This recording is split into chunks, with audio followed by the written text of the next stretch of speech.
What's going on, everybody, and welcome to another edition of the Links and Locks podcast. Our best bets. That's right, playing 18 holes, making 18 bets. I'm Jason Sobel from GolfBet. He is Ben Everill from the PGA Tour, and we're at the 122nd U.S. Open Championship here at the Country Club in Brookline, Massachusetts. It is going to be an awesome week. Benny, I know that you're just getting into town. I saw a little bit of the golf course today. It's going to be everything you want it to be and more. I am very excited about this week.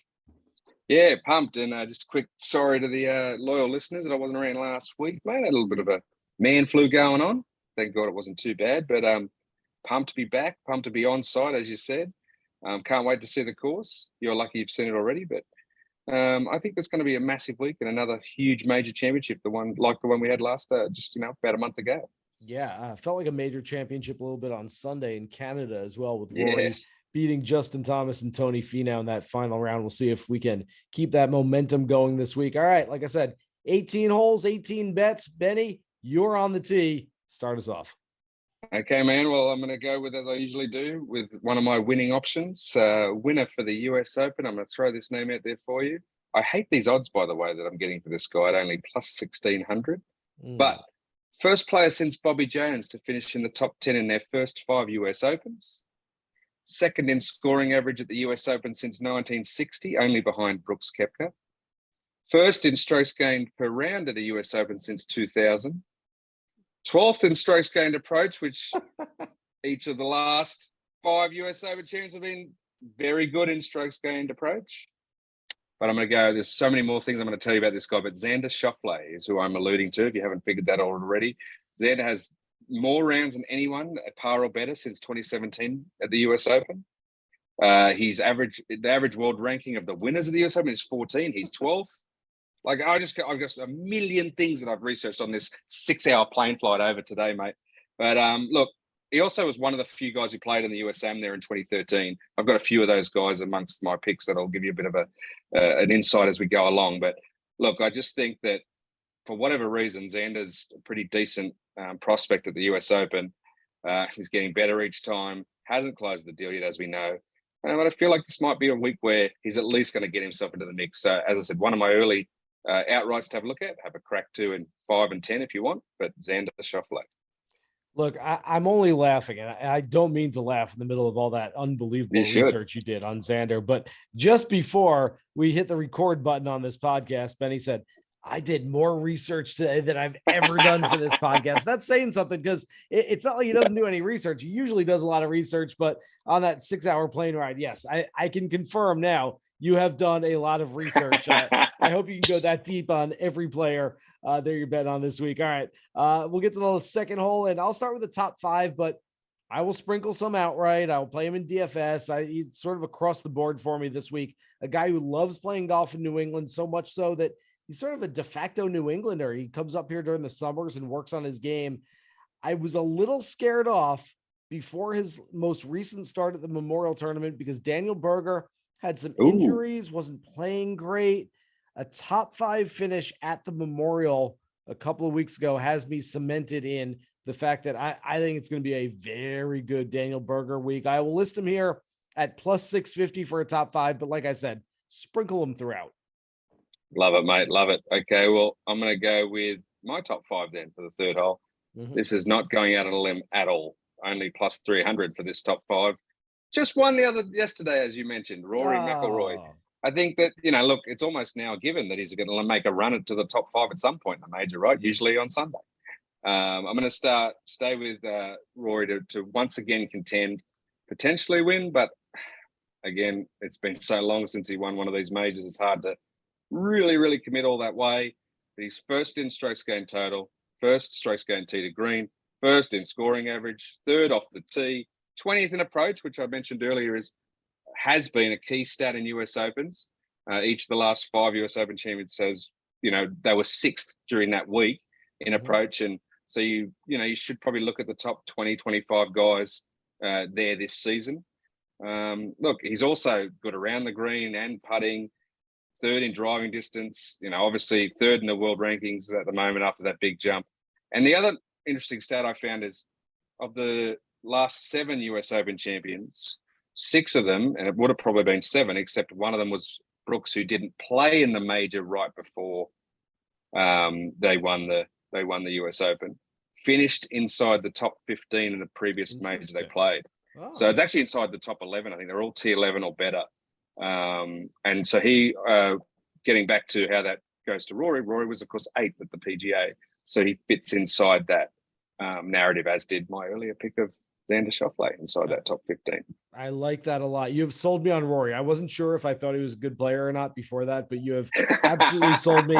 All right, I guess this Rory guy is good. Okay, I'll listen to all the research. All right, I'm going to give you a little daily double. In fact, the next couple of picks, I'm giving you multiple players because, look, playing 18 holes just not enough on a U.S. Open week. We've got to play some E9 holes in there as well. So I'll give you a little twofer on the 4th hole, or maybe I'm just hitting 2 here. I'll take a provisional as well, but I like both of these plays. Yeah. Let's start out with the 2013 U.S. Amateur champion, who I get that he's getting a lot of love because he won that tournament, really the last big event held at the Country Club here in Brookline. But Matt Fitzpatrick plays his best golf on tougher golf courses where the winning score is closer in relation to par. He also happens to be one of the best players on the PGA Tour this season. If you look at total strokes gained, that's essentially the barometer of who's playing the best golf. He was number 1 until Rory surpassed him this past weekend, but he's still a very close second. So I've got Fitzpatrick at plus 300 for a top 10. And then I'm going to go with Max Homa. Very interesting one here because Max Homa has never finished inside the top 10 at a major championship. But Benny, you can almost see it written on his face. He's getting more and more confident as the weeks progress. I go back to the win at the Wells Fargo Championship last month. Look, a tough new Northeast golf course where pars were good. The weather won't nearly be as bad this week as it was then, but you've really got to plot your way around that golf course. You had to think your way, strategize your way around it. Max Homa did that better than anybody else that week. He won that event. I've got him at plus 400 for a top 10 this week. Oh, love it. And I had forgotten that I've actually also put down a couple of guys each category, but I've just moved my second top 5 option to another spot, so I'll get to him anyway down the line. Now, look, I'm jumping. Let me just go through my notes here because I also have Matt Fitzpatrick written down. I have him in my top 20 slot at plus 130, 1 to 150, depending on where you have a look. Like you said, all of these scenarios sort of lend to itself to him having another crack. Talked about how the recent trend is play well the major before this one.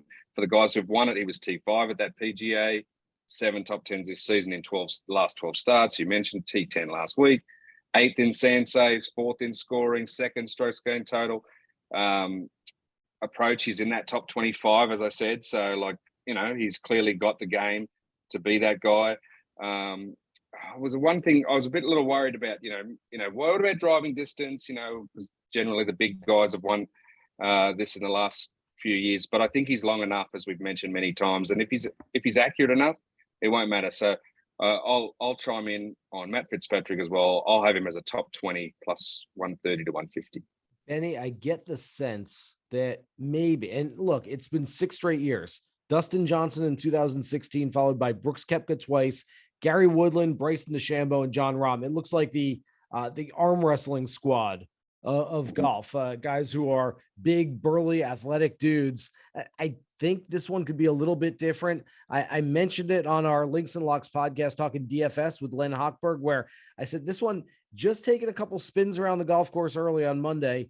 If anything, it felt like a little sort of comparison to Marion, where the U.S. Open was held 9 years ago. Justin Rose played really well that week. I will mention Justin Rose as we move on, but I'm going to get to the 6th hole. And you had your top 20 play. I've got 2 top 20s here. The first guy, you mentioned him already. Xander Schauffele has a sterling U.S. Open record. Would you like me to go over all those stats again? You had like 37 different stats. I mean, there's 7 million more that I haven't done yet. You know, 16th in greens in regulation. Oh, there you go. I will give you one stat on Xander Schauffele, and that is he has played 20 career major championships and finished top 20 on 13 occasions. He is minus 125 this week. That's just basically that's a bankroll helper right there. That's just throw it on Xander, and then you can take that money and essentially count it as a win and spend it elsewhere on some bigger long shots, like my other top 20 play. Look, I mention him every single week that he plays. The last time he played, he finished runner-up. So I'm probably not going to jump off now, but Aaron Wise coming off that second place finish at Muirfield Village a few weeks ago, plus 300, 3-1 for a top 20. Oh man, we're getting into guys. We're starting to do our double ups that happen. Oh yeah. I'm just going to keep my original order, and you'll hear me mention a handful of guys you've mentioned as we go along. But seventh hole, take me into the top 40 market for a minus 115 option. Not great value, as you say, but and this guy only has 2 top 40s in 9 tries at the US Open. Does have a T4, but has missed the cut in the last 3 he's played. 5 top 10s in this season, 3 of those in the last 5 starts, though. Not good in the US Open, as I said, but hometown lads, super pumped. We'll throw the first pitch at a Red Sox game. Keegan Bradley, top 40, minus 115, I think is a good play. And I've got 2 others throw you in the plus money scenario here. What you got? MJ Daffue, the South African. Be kidding me.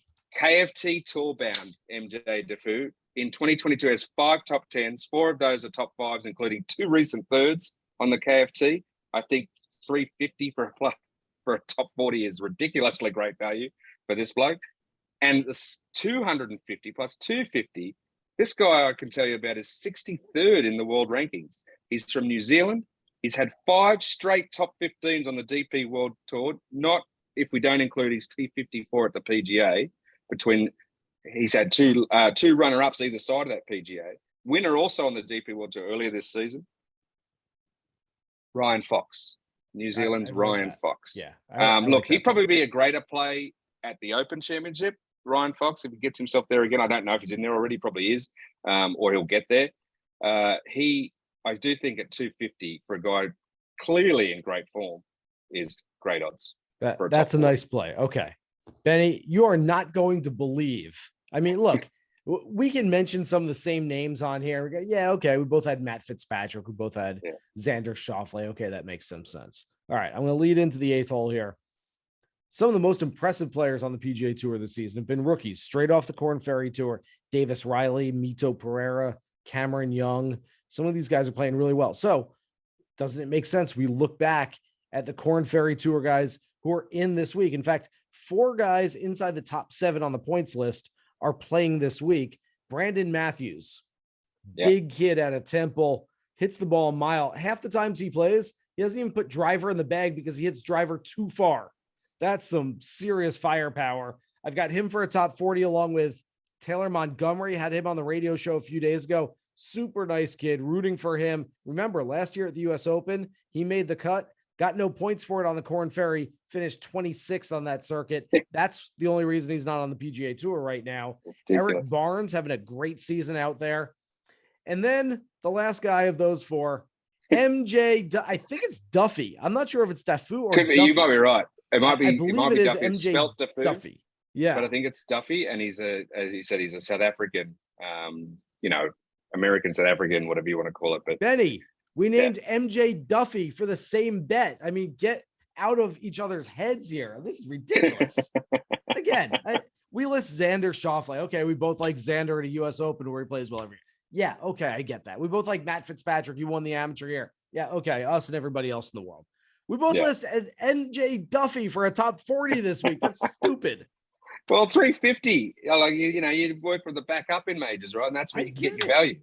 That's where we get the value in these. By the way, and for the people who only listen to the Major Championship podcast or haven't listened to us before, first of all, welcome. Secondly, Benny and I do our research independently. Don't talk to each other about this at all. In fact, I just say, here's the link. Click it. We're on a Zoom. Here we go. Somehow we wound up with the same Korn Ferry player for a top 40 bet. That's unbelievable. All right, finish out the front 9 here. Oh, yeah, front 9. I always finish with my long shots. I mentioned Ryan Fox. 300-1, you can get him if you think that he can make a move from 63rd in the world up towards the top of the leaderboard. Another man you've already mentioned, 100-1, Aaron Wise, 16th in strokes gained approach. So that big key. Hasn't been great in US Opens, only 1 from 3 making the cut. But the last time he played was in 2019. He's a much different player now, much better player. 17th greens in rig, 27th scoring, 4 top 10s this season, and a runner-up finish last start at the Memorial. Look, he's also sixth, I noticed, scrambling from the rough. Obviously, the rough of the US Open is tough, but he clearly knows how to deal with the rough. So Aaron Wise 100-1 is one of my long shots. The other one I never know with this guy. I sort of get in on him, and I'm sort of almost pot committed, if you will, because I've mentioned him so many times this year. But Luke List 150-1. Yeah, because he's still sitting in that strokes gained approach top 20, I think 23rd or so. He sits there. He's sixth tee to green. Has never made the cut at the US Open though in 5 starts, so that worries me. Hasn't played in the US Open since 2019. He's obviously outside the top 200 in putting, which hasn't helped, but hasn't been a major factor, I guess, in this major as it had been in the past. Also very good at proximity from the rough though. One of the hits is a mile. T26 last start at Memorial, but that was with a 77 on Sunday. He was in the mix, and then just sort of let it get away. And you know how these guys go. They got bigger fish to fry later, so he just sort of let that one get away from him. So he's playing better than that T26 suggests. So just a decent long shot, which always pushed me into the turn, right, where I have to talk about my PGA Tour Pick'em Live picks. Let's get into it. PGA Tour Pick'em Live, where you want to play some long shots this week, Benny. Yeah, it's free, basically free to play game. Get on there at pgatour.com and have a crack. You mirror betting, go for the long shots in the beginning. Can change your picks any point. Start with the long shot because you get to lock in the odds they are when you pick them. Clearly, if you pick Aaron Wise at 100-1, like I'm suggesting in the win column, and then he goes and shoots 65 on the first day, ain't going to be 100-1 again. So get him while you can. I look at someone like Lucas Herbert in the top 10 market for this at 3,500, and Ryan Fox, who I mentioned before, top 20, 2,200. Great places to start for Pick'em Live. I like those ideas. All right, let's start the back 9 here, 10th hole. I'm going to give you a little first round leader play. I feel like, maybe it's the golf gods wanting to, do a little something nice for us poor media schlubs who are sitting on a shuttle half our lives. But usually there's a nice story coming out of the first round. Usually the guy at the top of the leaderboard's like, okay, you and I are also writers, not just podcasters. Okay, I can write that guy. That's a good story. There's something there. I love the story, the redemption story of a guy who made double bogey on the final hole of the most recent major championship, falling out of the lead and missing a playoff by 1 spot. Let's get Mito Pereira as a first round leader play at 50-1. What do you think, Benny? Man, I love it. Mito, again, came up on a few of those stats I mentioned where, that he should theoretically play well again this week. I haven't slotted him any of my spots, but it wasn't through anything other than, I ran out of space, ran out of guys to sort of push. So I like that. I think that he's a decent option there in that first round leader market. Have you got another one, or you want me to go straight into my first round leaders? All there? you. Nope. I'm just one first round leader. Well, I'm very confident. Well, the reason, so my first round leader, which I'm jumping ahead a hole again, but I'm going to go to it because we segued from you, is I'm going to say it's coming from one group, because the 8:02, I believe, Thursday morning tee time has Cameron Young, Will Zalatoris, and our favorite round 1 man, Joaquín Niemann. There you go. Now they're 50-1 each. I think Zalatoris might be 40-1, but the other two are 50-1. Young was a guy that I was going to mention earlier in the top 5 market only because of value. You get 900 for that. There are some reasons not to like Cameron Young as much as I thought I would this week. Really? Which I can get to. But look, Niemann, 13th off the tee, 39 approach, number 1 in scoring in round 1, 67.87. He's had a win. He was T3 at Memorial the other week. It's like, thanks for coming. It seems to be a great value at 50-1, right? Yeah. Young, second off the tee, pretty high up at 68 points, pretty well off. I mean, in round 1 scoring average, 68.7. Second off the tee, as I mentioned, 20th tee to green, but he's not as good on approach, as the others. And he also has missed his cut in his only 2 US Opens. We'll see. He also coming off a T60 at Memorial, but that was an 84 in the final round. So do I look at it like, he just threw that one away, or is that something I'm worried about because that's his last round he played is an 84 at Milford Village. Right. And Zalatoris, first in strokes gained approach, second tee to green, 10th total. This one surprised me. He's 15th in driving distance. I don't know why I didn't think he was that long, but he's because he weighs decently 112 pounds. Yes. Also, as I said, this is one of those weird ones, but like the average winner since 2010 was the average spot for the world ranking mark is 14th. Although a lot of them have been in the top 10 in the last 5 years. Guess who's 14th in the world? Will Zalatoris. So I don't know. He's a guy that I think you can sprinkle throughout. I've thrown him in this first round leader group because I just think that those three are primed in a great tee time Thursday morning. Get out and get amongst it. Set the lineup, set it going. And Zalatoris was also obviously a runner-up at the PGA, and we talked about that last major into this major. Yeah, Zalatoris, big game hunter, tends to play his best golf at the big events. All right, I'm going to go to a 3-ball here on DraftKings. Usually with a 3-ball or a matchup, I like finding some value. I like going further down the board. I don't like to go just straight to the top and pick off, here's one really good player against two other really good players, because quite frankly, the really good players can play really well on any given week. That said, I'm going right to the top this week, and I'm going with the guy who won on Sunday in Canada, Rory McIlroy, to beat Jon Rahm and Justin Thomas.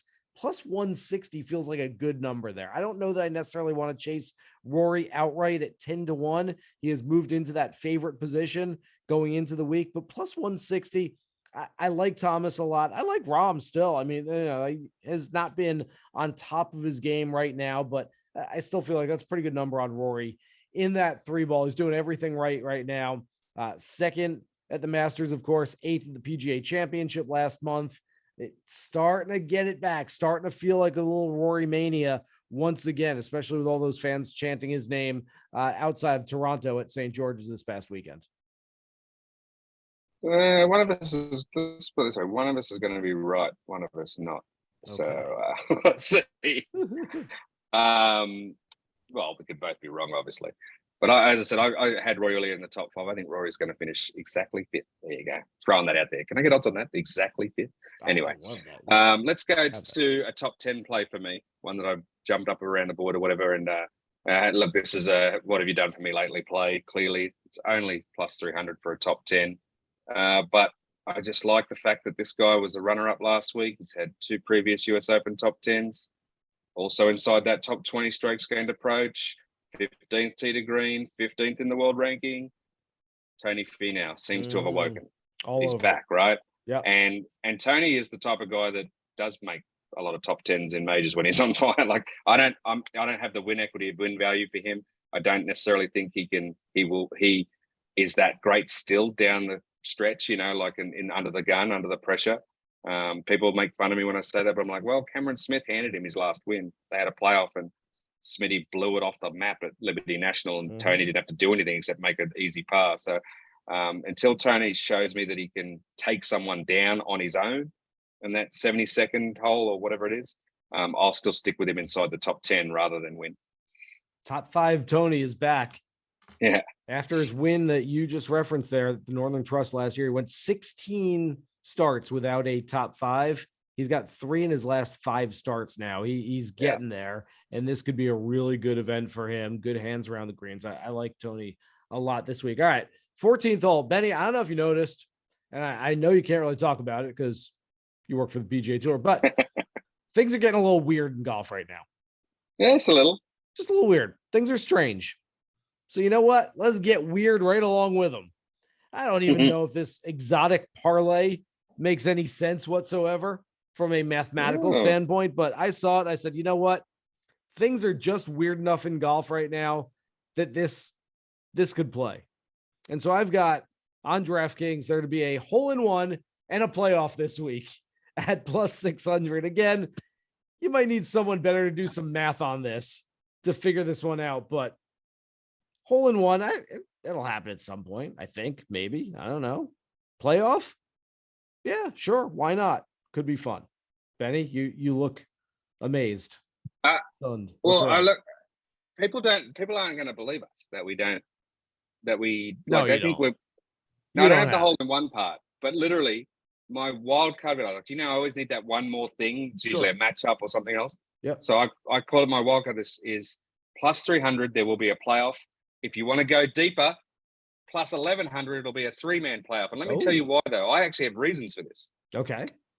It's been 13 years since we've had a playoff in the US Open, the longest ever by a long way in the US Open's history. It's gone this far between the playoffs. So in other words, it's due, right?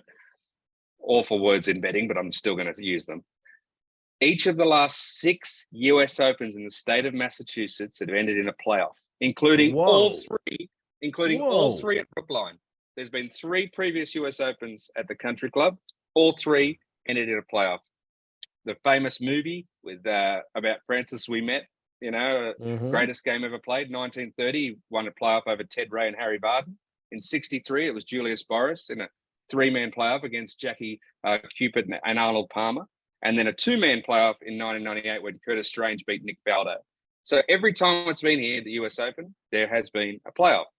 So, hey, if we're going to break the streak, as I said, of the 13 years since Tiger's playoff, but Tiger and Rocco at 08 and Torrey, why don't we just go down the 3-play, like the plus 300, or if you want to get crazy, 3-player playoff, 1,100. I'm looking for like a 12-player playoff. Kind of odds you got on that. Well, so it was 2,200, I think, on 4 or more. So, like, if you want to sprinkle it around, like I said, sign me up. The playoff is due, apparently. And again, I would never usually go into these sort of weird ones, but it just, when that all married up together, I was like, why not? Plus, these days, it's not the 18-hole playoff, which is great for us as Germans. We don't have to hang around the whole other day. So I'm like, yeah, bring it on. Bring on the playoff. It used to be, by the way, for those listening, we used to sit in the media center and the P word could not be spoken throughout the entire week. Like if you walked up to somebody and said, hey, you like the Celtics in the playoff game? Whoa, don't say that word. You can't say P during the US Open because like you'd have to rearrange your travel plans and you have to come back on Monday. I mean, the whole thing was just a complete mess. So now, hey, we got plenty of daylight here in the early part of summer. Yeah, sure. Let them go to a playoff. What do we care? So we can say that word now. All right. 16th hole. I'll give you a little bit of a long shot outright play here, but it's not as much of a long shot as it was probably 48 hours ago. My favorite play on the board last week for the RBC Canadian Open. He could have shot a 57 on Sunday. It was like sort of a disappointing 60. I don't know. It was just weird. Like Justin Rose went absolutely bonkers, 60 with 3 bogeys. I've never seen that before, at least not at the professional level. Look, I mentioned earlier in the pod, Benny, just kind of taking a little trip around the country club. It to me, if I'm looking for a comparative golf course, I'm going with Marion. I get it. Justin Rose was way more in his prime 9 years ago than he is right now, but he still has the talent to go win a golf tournament like this. At 6,500 plus 6,500. I like Justin Rose, at least for sprinkling a little bit of an outright play for this week. All right. Yeah. I mean, I can see it. As I said, if you're making, I haven't had the luxury of being there yet, like you have, so I have to take your word for it. All right. My last play, 17th hole. I'm going to throw my last 2 winners because remember a couple of holes ago or a hole ago, I said it's going to be a 3-man playoff. Yeah. That's what's happening this week. So between Xander Schauffele, my first hole pick, and these 2 gentlemen, is going to be your 3-man playoff this week. Starting near the top of the board. Sorry, this is where I said one of us may be right. I've got John Rahm plus 1,200, defending champ, T3 in 2019. His first on tour strokes going off the tee and 22nd in approach, 5th in driving distance, 1st in greens and regulation. Up there in everything. 2nd in the world rankings, winner in Mexico and T10 at Memorial, where he was heavily favored, and I thought he would do better. But at the same time, I feel like he's almost taken a little bit of pressure off himself with that result coming into this week. And the third of the trio that will be in the playoff, I finally get to use an Aussie, mate, Cameron Smith. I knew that. Third in 2,200. I'd love to see him around the 30 mark, to be honest, or more because of the way he sort of drifted a little bit the last few weeks. But again, third strokes gained approach. Had literally, I think it was 11 or more lip outs at the PGA and still contended very heavily throughout that tournament. Like it was something ridiculous, more like 6 more lip outs than anyone else in the field there. So he's second on, I said third in strokes gained approach, second between 50 and 125 yards, and 5th between 150 and 175 yards, which I feel like there'll be plenty of shots from those distances this week. 11th in putting, 5th in 1 putts. Obviously, you need to get up and down a lot when you're in the US Open. 8th in 3-putt avoidance, 4th in strokes gained total, number 1 in birdies, 3rd in scoring. You know, look, he's only had the one caveat for those who are worried about my bias, and so I'm throwing this out there in the spirit of openness. He's only had one decent result in the US Open, and it was on debut at Chambers Bay, T4 2015. It's his only top 25. He's not had his T38 in 2020 is the best since then. But as I said about a few other guys, this is a different Cameron Smith. This is the guy that won the Century Tournament Champions, taken down Rahm head-to-head on the weekend, and the guy who won the Players this year. And what I was really excited to see last week, he opened with a 76 after fading on the weekend at Memorial, which was a bit of an annoyance because I flew out there to see him try to win that thing. And then had that opening round 76. I thought, this is mid-year Cameron Smith. But he rebounded with a second round 65 and pushed his way through that tournament. He could have easily given up. He showed that he's not ready to give up. Yeah. His Queenslanders won the State of Origin, which I know doesn't mean much to anyone else listening here except any Aussies. That was huge. I had them big. Huge, big win. Upset win for his Queenslanders. He's in a great mood. There's my 3 guys. Smith, Rahm, Xander. Over and out for me. I don't have that, Benny, but you know what?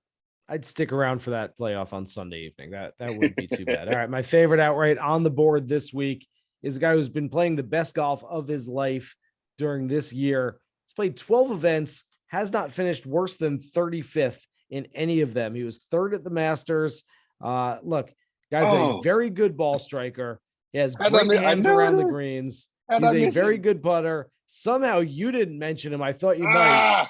But an Irishman in the Boston area this week, Shane Lowry, is due for a win. He's been knocking on the door the entire year. I've often thought, take nothing away from him. He won the Open Championship at Royal Portrush a few years ago. I actually think he might be a better U.S. Open player than Open Championship player. He was runner-up to Dustin Johnson at Oakmont back in 2016. I think it's his time, and I love the number. There's a bunch of guys at that 30-1, 35, 40-1 number in there that I think are decent plays. Shane Lowry is my favorite of all of them. Yeah, mate, look, I just realized, we've got 2 names for multiple spots. He was supposed to go in the top 10 with Tony Finau for me. Sure. Money for Jim. Like, I know, as I said, I don't think he's going to win. I've got my 3 guys, but I do expect, and I would put it this way, I'd be shocked if he wasn't up there pushing those guys. Remember Oakmont when he really could have and should have won? Yeah. Whew. And then DJ that's the DJ win, right? Like, you're right. He's actually made for a US Open, strangely enough. And he really is. Would not be a surprise at all if he did win this thing. No, he can absolutely win this. He could be a 2-time major champion by the end of this week. So I hope it'll happen. We'll see what happens this week. Can't wait for the 122nd US Open Championship to get underway. Thanks to everybody out there for listening to the Links and Locks podcast, the Best Bets edition. Remember, you can find us anywhere you find your favorite podcast. Download, rate, subscribe, and yes, listen to us every single week. For Ben Everill, I'm Jason Sobel. Good luck with all your US Open bets this week. Here's hoping you hit the green.